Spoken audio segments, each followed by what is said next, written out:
नमस्कार।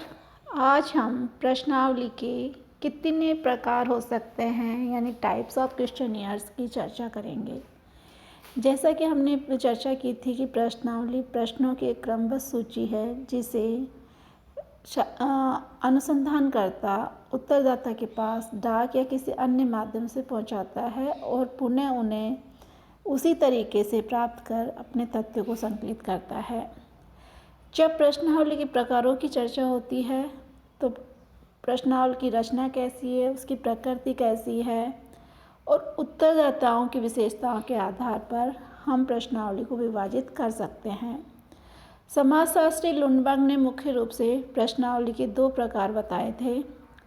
एक तो तथ्य संबंधी प्रश्नावली और दूसरी है मत और मनोवर्ती संबंधी प्रश्नावली। तथ्य संबंधी प्रश्नावली का प्रयोग सामाजिक तथ्यों से संबंधित सामग्री एकत्रित करने के लिए किया जाता है और मत और मनोवर्ती संबंधी प्रश्नावली जैसे मतदाताओं की राय जानना, किसी समूह समाज की रुचि को जानना, विचारों को जानना, मनोवर्तियों को जानने के लिए प्रयोग की जाती है। इसी प्रकार समाजशास्त्री पीवी यंग ने प्रश्नावली के दो भागों में विभाजित किया, एक संयोजित प्रश्नावली, एक असंयोजित प्रश्नावली। ऐसे अन्य समाजशास्त्रियों ने भी प्रश्नावली के विभिन्न स्वरूपों की चर्चा की है। सामान्यतः जब हम प्रश्नावली के प्रकारों की चर्चा करते हैं तो उसे हम विभिन्न भागों में बांट सकते हैं, जैसे संरचित प्रश्नावली, असंरचित प्रश्नावली, प्रतिबंधित प्रश्नावली, अप्रतिबंधित प्रश्नावली या चित्रमय प्रश्नावली व मिश्रित प्रश्नावली। एक एक करके हम इनकी विस्तृत चर्चा करेंगे। सर्वप्रथम लेते हैं संरचित प्रश्नावली। संरचित प्रश्नावली उसे कहा जाता है जिसकी रचना अनुसंधान प्रारंभ करने से पूर्व ही कर ली जाती है और साधारणतः बाद में उसमें कोई परिवर्तन नहीं किया जाता है। यानी प्रश्न इस तरह से व्यवस्थित कर लिए जाते हैं कि अनुसंधान प्रारंभ किया जाएगा उससे पूर्व ही, और जब अनुसंधान के दौरान तथ्य एकत्रित करना होता है तो उनमें यथावत स्थिति में कोई परिवर्तन नहीं किया जाता। जैसे वो व्यवस्थित रखे गए हैं वैसे ही क्रमबद्ध तरीके से उन प्रश्नों को पूछा जाता है।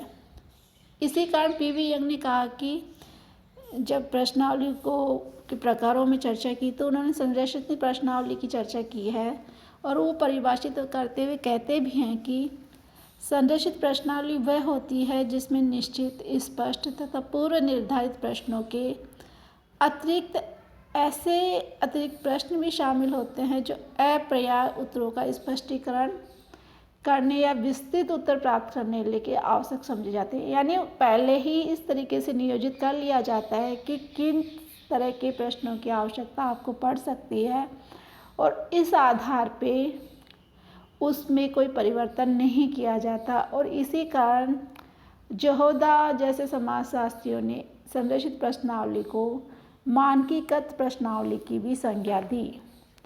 ऐसी प्रश्नावलियों का प्रयोग उन क्षेत्रों में उन अध्ययनों में किया जाता है जहाँ बहुत विस्तृत क्षेत्र हो और प्राथमिक सूचनाओं के एकत्रित करने के लिए या सूचनाओं की पुनः परीक्षा के लिए इन प्रश्नावलियों का प्रयोग किया जाता है। इस प्रकार की प्रश्नावली का उद्देश्य सामाजिक और आर्थिक घटनाओं के संबंध में सूचना एकत्रित करना, मतों के संबंध में जानकारी प्राप्त करना अथवा किसी प्रशासनीय नीति या परिवर्तन के संबंध में अध्ययन करना कुछ भी हो सकता है। किंतु विस्तृत क्षेत्र में सूचनाएं एकत्रित करने के लिए संयोजित या मानकीकृत प्रश्नावली एक सर्वोत्तम साधन होती है या ये सूचनाएं पूर्व निर्धारित योजना के द्वारा निर्धारित होती हैं। इस प्रकार ये एक बहुत अच्छी सार्थक प्रणाली सिद्ध होती है। इस संरचित प्रश्नावली में जिन प्रश्नों का समावेश किया जाता है वे अत्यधिक निश्चित, क्रमबद्ध और स्पष्ट होते हैं तथा प्रत्येक उत्तरदाता के लिए इसकी प्रकृति समान होती है। यानी हम उनको उत्तरदाता के हिसाब से, उनकी व्यवस्था के हिसाब से परिवर्तन नहीं कर सकते। यानी उत्तरों का वर्गीकरण इतना सरल और सार्थक होता है कि वो उत्तरदाता उनको रुचिपूर्ण मानकर अपने उत्तर देता है। प्राय इन प्रश्नावलियों का उपयोग किसी समूह की सामाजिक आर्थिक विशेषताओं के अध्ययन के लिए किया जाता है। यानी बहुत विस्तृत क्षेत्र है और उस क्षेत्र में हमें सामाजिक आर्थिक विशेषताओं को जानना है, तो संरचित प्रश्नावली का उपयोग सर्वथा उत्तम माना जाता है। धन्यवाद।